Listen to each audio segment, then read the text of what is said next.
Rylan, Cameron, Ted, did you guys run into any situations, yesterday or last week with your buyers that you want to discuss that we can kind of role play real quick? The one we had the other day, I keep getting people who are wanting to buy investment properties, and they give me this like standard, I just want a good deal. And that's not really enough to go off of. There's obviously a lot more for their needs analysis that needs to be done. Perfect. So the basic objection we're talking about here is, I want a good deal. Okay. So Cameron, what does a good deal mean to you? And when would be a good time for us to discuss your investment needs and how we can best accomplish your goals? Would today at 1 or tomorrow at 2 work better? Okay, so just tell me, I just want a deal, send me a deal. Yeah, I just want something good, something that's good, good cash flow. Okay, perfect. And I can understand that. We've worked with tons of investors in the past, and we've been through lots of situations before. Personally, I'm also an investor who buys real estate. So when would be a good time for us to sit down and discuss that? Today at 1, tomorrow at 2? I don't know. I don't want to get burned on something. I know investing's kind of hard, so. Okay. Well, Cameron, let me ask you this: how many other properties do you currently own? This will be my first one. Oh, excellent, excellent. So we're actually just starting the investment process. Is that correct, sir? Yeah. You see, one of the ways that we like to work with our investors is we actually believe we're not salespeople. We're simply here as educators and consultants. And where that starts is by sitting down in the office, talking about your needs, how long that you need before you're going to be able to purchase, how we're going to purchase, your criteria for what you want to purchase, and then we'll go find you a good deal. Would today at 1 or tomorrow at 2 be a good time for us to do that? Let's just do today at 1. Awesome. Look forward to seeing you then. You guys, that's actually a very real conversation, especially for someone who thinks they're an investor. I'm an investor. I read this Carlton Sheets book at 2 in the morning, and I read the first 5 pages, and I've been watching Flip This House on HGTV, and I'm going to go make $1 million this year. Probably not. And though they do have the potential to grow to be one. And they also have the potential just to be a regular buyer. So what we really need to do is we need to educate them and help them through the process. What are your guys' thoughts? What other objections have we run into? What situations are we seeing? Well, I'll give out another one. One of the ones that we got yesterday was the woman she's an older woman, and this is Lance on our team, and what had been said was, well, I need to discuss it with my daughter. So if they go to a third party or someone else, one of the things that you need to say is, what about discussing it with your daughter is important to you? Or an alternative way, or a way to deal with that objection would be to say, when would be a good time for us to meet with you and your daughter so we can discuss all of this situation? When we're going through the scripts, the main thing that you want to do is you want to figure out just how to isolate the objection and work on overcoming the problem. And that you're not always going to be able to solve it. Don't solve all their problems. Don't give them all the information. Just try to understand it and then try to demonstrate that you are the vehicle to solve the problem. Any more situations? Rylan, what are your thoughts? Yeah, I just closed on a transaction that I called the buyer, it's about 15 months ago. And my favorite objection in the book, because it's the one that stumps, even the best of the best on the phones. I call the client. He was a prospect at the time, an internet lead, very cold internet lead. I think it was from like Reply.com or something like that. So he had many agents calling him, and I called him up, and this rarely happens, but he was extremely upset. And he said, "Look, I only have an hour lunch, and you called me at the end of my lunch, and you just wasted 2 minutes of my time." Right? And he said, I would appreciate it if you don't ever call me again. And so here's what I said. I said, Isaiah, I said, I appreciate you telling me that. And here's what I need to do for you right now. I need to get you off the phone. And so what I'd like to do is I need to get your address right now, and I'm going to get you off the phone. And you're never going to hear back from me again. But if I don't get your address, I'll have to call. I have to call you again. I just want to send you my information in the mail. And he goes, really? You're not going to bother me? I said, absolutely. Give me your address. I will mail you all my information. And Isaiah, I promise you, I will never contact you ever again. And so he said, okay, well, here's my address, blah, blah, blah. And then he said, good, I got to get off the phone. Bye. Right? Yeah. So I took his address, and I said, I wrote a thank you card. I said, Isaiah, it was a pleasure talking to you today. I said, I hope I could help you in the house, Mount Lake Terrace, and blah, blah, blah. And I just kind of sent gratitude and thanks. Yep. And, that's something we'll talk a lot about in this training is, I look at sometimes in sales, like sometimes you run into resistance like that. Unfortunately, you have to know some of the techniques to get out of that situation. But for me, it's all about relationship, right? It's all about building trust. It's all about I just wrote him handwritten notes. Say, hey, Happy Easter, Easter card. And 5 months later, he called me up and said, hey, by the way, I don't remember if you remember who I am, but you called me the other day. Hey, me and my wife want to buy a house. Do you know a good lender that I can get my loan through? We just closed them last month. So my favorite objection to book.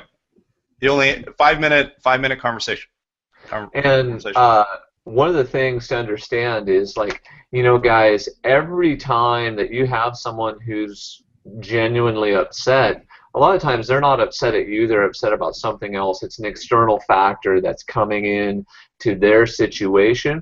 So do like Ryland did, let go of the outcome, and then just go to how can I help this person. And the funny thing is the people who are upset like that, those become your best clients, and they send you the most referrals because their world was affected. He just wanted to go back to work. Okay, leave me alone, let me go back to work.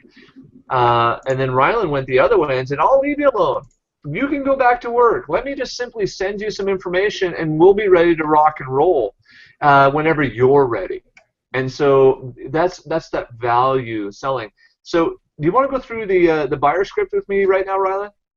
Oh, yeah, absolutely. So let me just add a couple more things to that conversation, right? So, I'm on the phone, and I've learned a sales technique where I do this. I actually do this while I'm actually talking to them. It's called a surrender and comply. It's like, you're at the bank and somebody's got a gun in my head, and I'm like, hey, and I always when they're attacking me like that, I'm always like, hey, I appreciate you telling me that. I completely understand. That's how you respond to the conversation.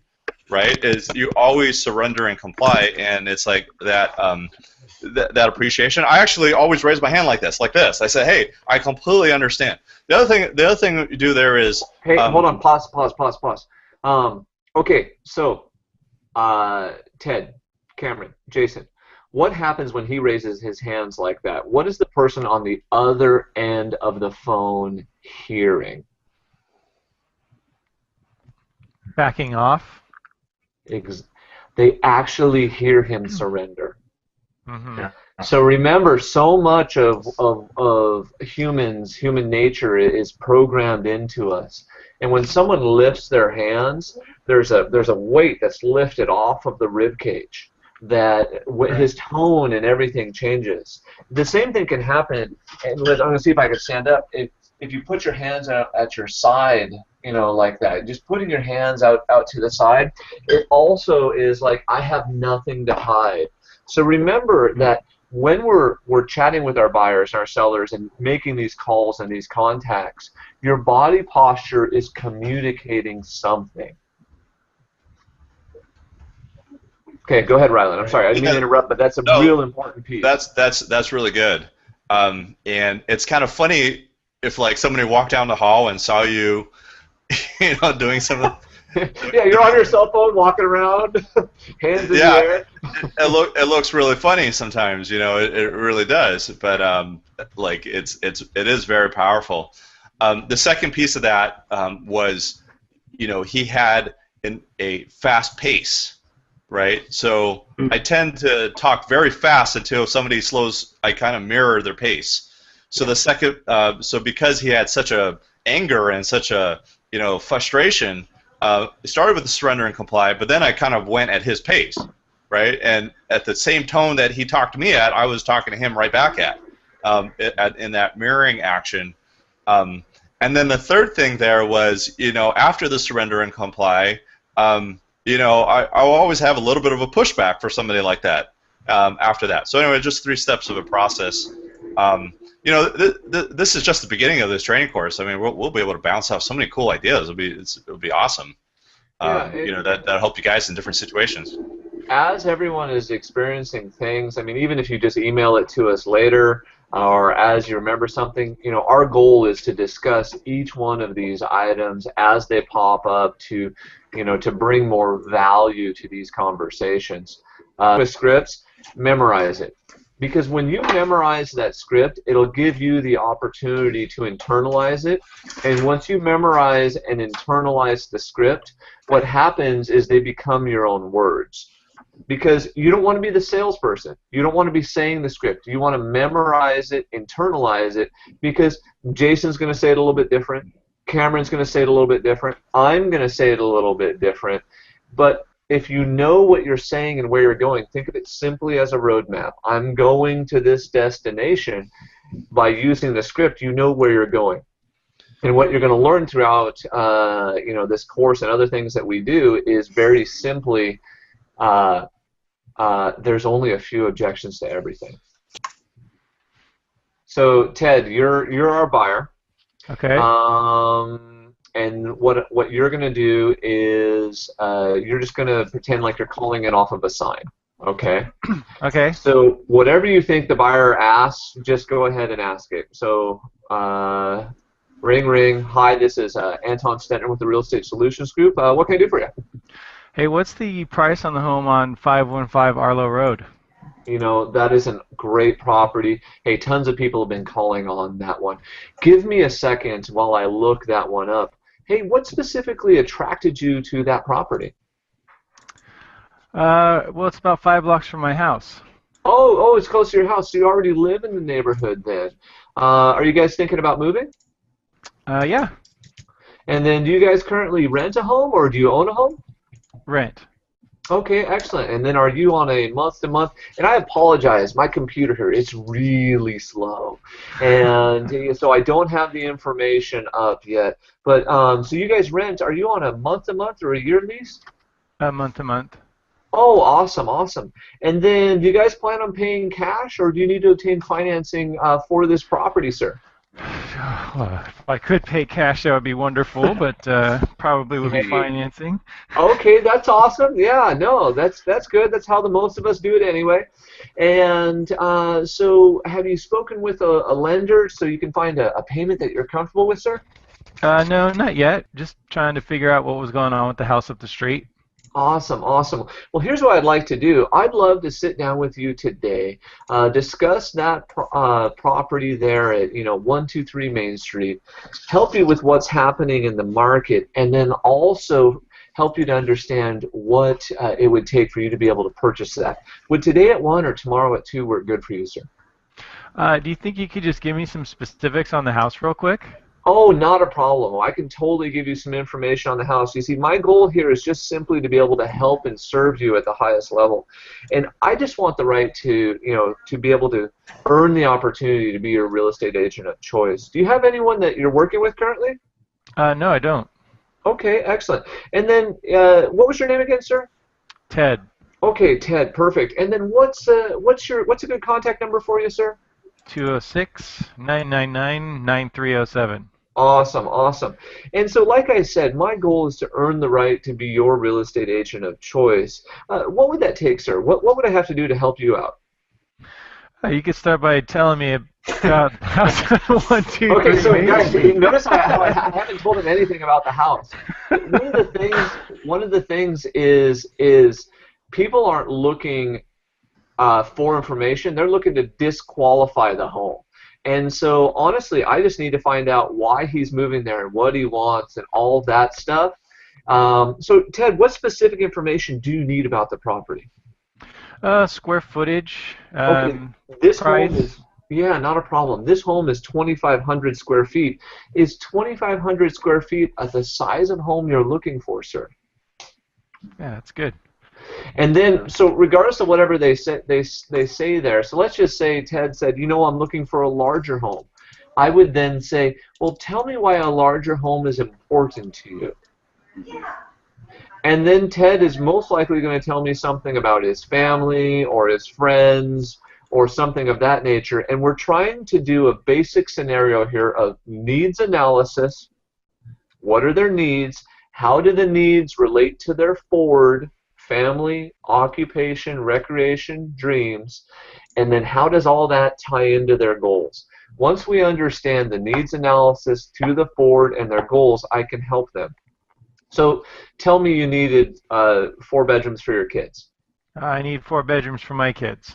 Okay, awesome. And you guys already live in the area. So is the school district and the neighborhood really important then, Ted?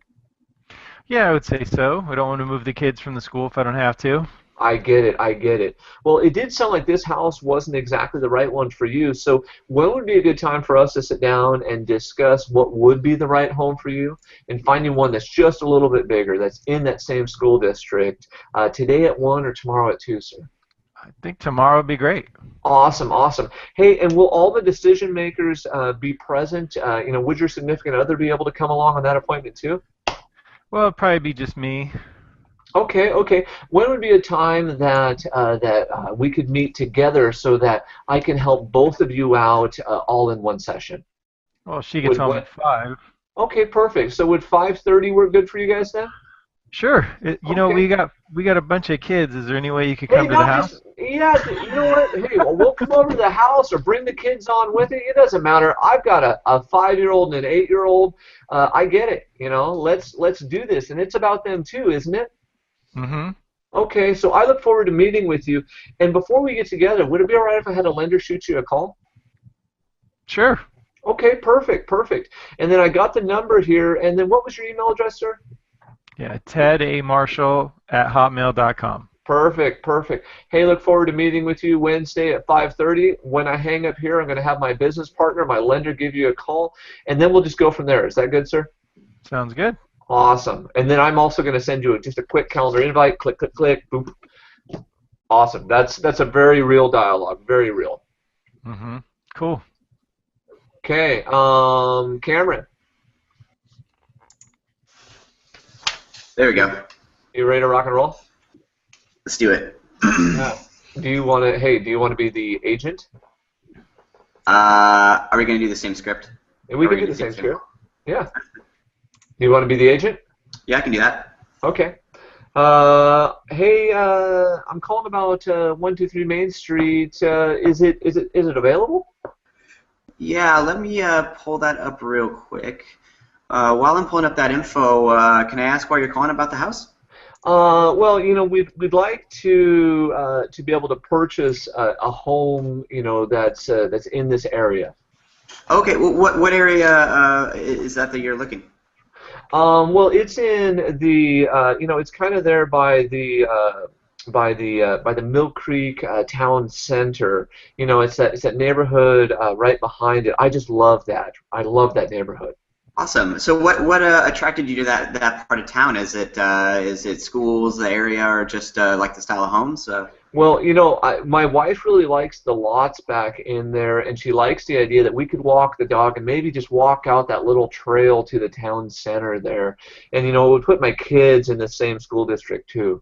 Cool, cool. And you've got some kids. So are you looking for like a 3-bedroom, 4-bedroom home in that Well, area? you know, we would love to own a 4-bedroom, but a 3-bedroom would work too. The boys, I mean, they're always together anyway, so 3-4 bed. Really, we want to get a minimum 2-car garage, minimum 3,000 square feet. You know, right around 600. Awesome, awesome. Well, I mean, it sounds like you guys got a pretty good idea of what you're looking for. I mean, is there a time that I could sit down with me and another agent and see if we can't find you a house that's comparable to this one? Well, perfect. Well, is this one available or is it sold, sir? Well, it looks to me like it says it's pending currently, so it could fall through, but you might be out of luck on this one. Okay. However, based on what you've told me there, I think that we could definitely find something in that area. Do you know if you're paying cash or financing for this home? Well, we have a home that we need to sell before we purchase our next one, but I think we could even get financed today. So. Oh, perfect. Yeah. Well, why don't I have a lender call you and we'll get the ball rolling on that. And then when is a good time you and I could meet up so we could talk about some more goals? You forgot to alternative choice me. Yeah. Today at 1 or tomorrow at 2. Is that a good time? Hey, tomorrow at 2 sounds good, sir. I appreciate your help.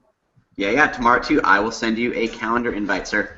So the only thing that you could have done there is maybe add a little value with the off market, or basically say, hey, you know what, we're going to do whatever it takes. If you want to live in that neighborhood, we're going to call them, we're going to door knock them, we'll find you another home, and we're going to make that happen. I don't know other agents that are providing that value. When would be a good time? Something like that. Depending on how much time the guy seemed like he had, I might have peppered in something about how I'm from that area, and it's a great, walking, that kind of stuff. I like to make it a little bit more personal so that he feels like he's talking to someone who's connected. Absolutely. Good job, Cameron. Good job. Thanks. Jason. Yeah. So Cameron is an ISA on our team. He makes phone calls, so he was at a little bit of an advantage there. So do you want to be the buyer or the agent, sir? Either one, I'm fine. Okay, you're the agent. I'll be the crazy buyer. All right. Okay, so ring. Keller Williams, this is Jason. How can I help you? Hey Jason, I'm calling about 123 Main Street. Is that one available, and when can you show it to me? Oh, great. Okay, 123 Main Street. Hold on, let me pull that up on the computer for you for a second. Yeah. Are you from that neighborhood, or what interests you in the house? Well, we're in from out of town, and I just love this house. I want to buy it. Yeah. Okay. Great. So, is it available? Yeah. Just give me a second. I'm pulling that up on the computer. It's real slow. Looks like it is. We have a lot of interest in that home. I've gotten a lot of calls on it already. It's a great neighborhood.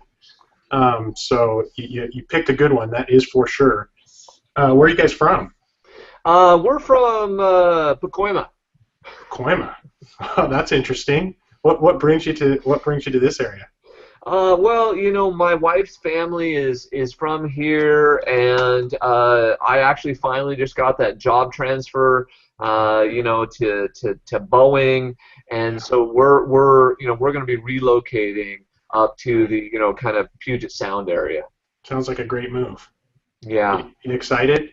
Yeah, we're actually really excited. We gotta work on getting our home sold though. Yeah. Okay, well that's not a problem. We can help you do that as well. Yeah. Do you have kids you're moving up here? Yeah. But they're almost grown. They're in high school. They're not even happy about the move, but we're coming anyway, and so that's not as important to us. We just want to, my wife is really more about the neighborhood, the community, and the look of the house. Yeah, and she's set on this one, huh? She just, I don't know, she drove by and then told me to get out here, and we're standing in front of it right now. Yeah, perfect. Okay, great. Well, like I said, I have a lot of calls on this one. Looks like it still may be available now. That doesn't mean it won't be later. What I think, in your situation, you being from out of town and coming here, and really looking for a house right away, it probably makes sense for us to meet as soon as possible. We can sit down. I can learn a little bit more about what you're looking for, so we can jump on these properties really quickly because it is a seller's market and they don't stick around in this area. I don't know what they're in Potomac, but here they don't stick on the market very long. So if I don't know what you're looking for, I can't. It's really difficult for me to help you. So well, we were talking to an agent on those magic interwebs, and they had sent us some stuff. Yeah. Great. Yeah. I'm not sure about other agents and how they work.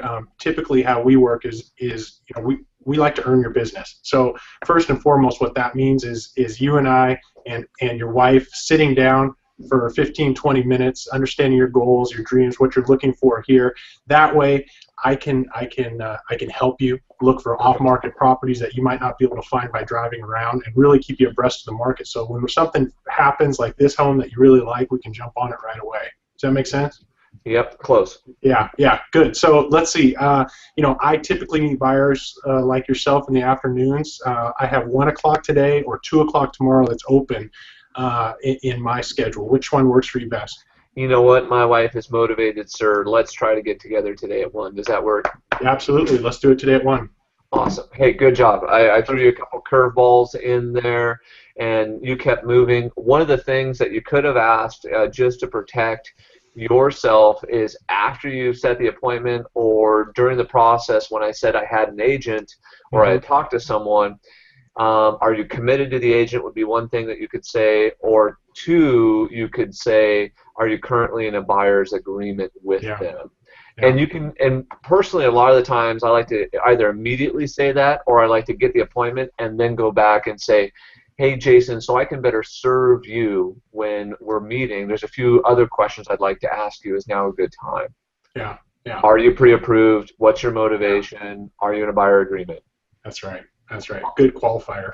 Good, yeah, because then you can make sure that, hey, when you meet me from Pacoima and my crazy wife over here, that we're ready to rock and roll, and right. We haven't committed to someone else. Yeah. Good stuff, guys.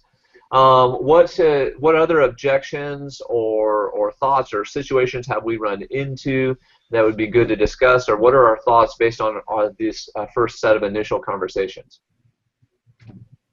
People who just don't want to meet. I can do the search on my own. Send me homes. I'll look at them. If I'm interested in one, I'll let you know. But I mean, I don't want to waste my time meeting with you. I can tell you what I'm looking for on the phone. Yeah, and so why is that? Why do they feel that way? Well, they don't feel like you add value. There's no value in meeting. Yes. We can do everything over the phone. You can send me. There's no value in sitting down with you. Yes, exactly. So then the question to you, Jason, how can we demonstrate value to them on the phone quickly so that we can earn that business? Yeah, I don't know. I like the off-market property spin and say, we have access to a lot of off-market properties that you might not have on the internet, and it makes sense to sit down and spend 15 to 20 minutes so we can be on the same page so I can really help you best. And then one of the things to consider, and I know we're getting a little bit ahead of ourselves, is based on the individual's personality, we may be able to sell value to their personality. And so, for instance, if they're a detail person, you see, one of the things we specialize in, Jason, is market statistics and helping people to understand the local economy and the market and how that affects their buying power. Okay, or let's just say they're very, they're into golfing. Well, one of the things that we can do to help you is we know these people, or I know this about these golf courses, or let's just say they're a hardcore driver, and for them it's not about wasting time and money. Then maybe you, like Rylan was saying, we jump up our rate of speech and we say, well, hey, Jason, check this out. I can guarantee you, if you and I get together, I'm going to save you time and money, and that is your goal, isn't it? That's right. Yeah, that's a good spin. Mm-hmm. So one of the things to be cognizant of, guys, as we're doing this and as we're thinking about it, is who is the person I'm talking to, and then what creates value for them. Yeah. And so as we're doing needs analysis, and then we're going into Ford, listen to those Ford things and try and figure out who the person is, because if, for instance, cars are important to them, and they're talking about meeting and buying a home in Redmond, and you go, oh, well, have you ever been to Redmond Town Center to see the exotics when they come in and do their regular car shows? All of a sudden, your rapport level, just like Cameron was talking about, just went through the roof with that individual. So we have to make sure we're listening and we're asking really good questions. Here's another quick tidbit on that conversation you guys are having. When they want to, do the Redfin thing, right? I just want to go look online myself. I have Zillow, I have Redfin, and that's know your market extremely well. That's a powerful tool to know your market inside and out. So let's say you came to me with that, and you're looking in West Seattle. So I said, Jason, are you familiar with the the Monterey shape of the Elk School District. And so, here. So let me role play this, Anton, real quick. So, are you familiar with the Monterey shape of the Elk School District in West Seattle? No. What's that, Ryland? Whoa. So here's why you want to work with somebody that has Flip 45 homes and has a ton of experience in real estate investing, because you're looking in West Seattle. And the crazy thing about West Seattle is that you're going to find that anything in the Elk School District, from my experience, I purchased a couple homes in the Elk School District, and the prices would always appreciate. You could go, I don't know if you looked around 31st and Roxbury in West Seattle, and there's a Monterey shape. So if you go 5 blocks north, that's in Elk School District. If you go 5 blocks south and hit that where used to be the bowling alley, there in West Seattle on Roxbury Bowling Alley, prices in that area always don't do as well as the prices 5 blocks north, which is crazy. No so way. One of the things, it's absolutely nuts. And so one of the things that you're going to want some help with is you're going to want to work with an experienced agent that can tell you the difference between 5 blocks north and 5 blocks south. So have you looked in the area, and what area are you thinking about in that area? Like, do you have some specifics on that? Well, we have some specifics. We were just trying to get one of those newer homes that's in the area, because there is a lot of older homes there, and I'm just a single guy, and so I don't have time to sit there and fix it up. But I didn't know what you just said. No one's ever said that to me before. I'm so glad you brought up that point, Anton, because one of the things you got to be careful in West Seattle is that if you go down Delridge, right? There's I don't know if you drove around there, and there's a Home Depot in Delridge. There's a couple one-off homes in that area that are built by small-time builders. I actually know some of those builders, and you got to be really careful, because sometimes, like I'll give an example of a home that I purchased in West Seattle. It was on 31st Avenue. It was a 5,000 square foot home that actually, when we got inside the home, the studs were actually glued together. Crazy thing. So no way. You just got to be a little bit careful in that specific area, and I can tell you from experience that some of those homes, some of the workmanship, and I don't know if I was telling you this before, but I used to work as a general contractor. And you want to work with somebody experienced that can walk you through the process. Yeah. But anyway, I was just chiming in on how to add value, right? You got to know your market. That's the thing. Know your market, add value, and then once you've added some value, ask for the commitment. Hey, let me. And so it's called fear of loss. I'm just gonna pretend to be Ryland here for 2 seconds. Hey, Ryland. Let me help you avoid those pitfalls of that neighborhood and protect your interest. Would today at 1 or tomorrow at 2 be a good time for us to help you do that? And so once you've added value, just tie it down and listen to what I was saying, because I got all scared there for a second. I was like, oh, I've never heard that. And then maybe Ryland says to me right after that, a lot of our clients have said the same thing, that they've never heard stuff like that. And our goal is to educate them about the market and to help them to make the best decisions possible and to avoid overpaying or getting a piece of junk house. When would be a good time for us to help you? Just really listen inside of these conversations. Anyone else have another thought or an idea to play off of this? This has been a great discussion, guys. This is really good scripts. Hey, what's awesome is people are at different. Some people are just starting, some people have a couple months experience, so it'd be kind of cool to go through this whole process and see people come up with more problems, objections, and be able to dialogue that, because just knowing that people are at different stages. I know Ted is he's just fresh off of the getting your license state, right? He's not even licensed yet, so he's just about to get his license. So it'd be kind of cool to walk that journey throughout the process. Exactly. Where did he start? Where's he going?